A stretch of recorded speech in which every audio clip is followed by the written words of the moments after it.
Hi friends, இன்றைக்கி evening snacks என்னென்னு பார்க்கலாம் வாங்க. இது பொரியரிசி நல்லா வறுத்து வச்சுருக்கேன். பொரியரிசி உருண்டை செய்ய போகிறோம். இன்றைக்கி இது நல்லா பொரியரிசி நல்லா ப்ரௌனாக வறுத்துக்குருங்க.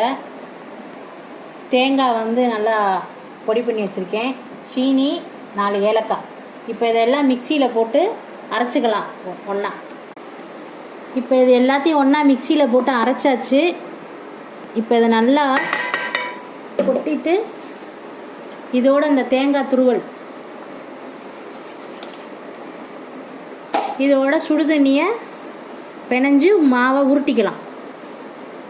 இப்போ நல்லா சுடுதண்ணி ஊற்றி நல்லா புட்டு பதத்துக்கு எல்லாம் பண்ணியாச்சு. இப்போ இதை ரொம்ப தண்ணி ஊற்றினா கொலன்னு போயிடும். புட்டு பதத்துக்கு பிணைஞ்சு நல்லா சின்ன சின்ன உருண்டையாக உருட்டி ஈவினிங் ஸ்நாக்ஸ் சின்ன பிள்ளைகளுக்கு செஞ்சு கொடுங்க ஃப்ரெண்ட்ஸ். பிள்ளைங்க நல்லா விரும்பி சாப்பிடுங்க ஃப்ரெண்ட்ஸ். Thank you friends.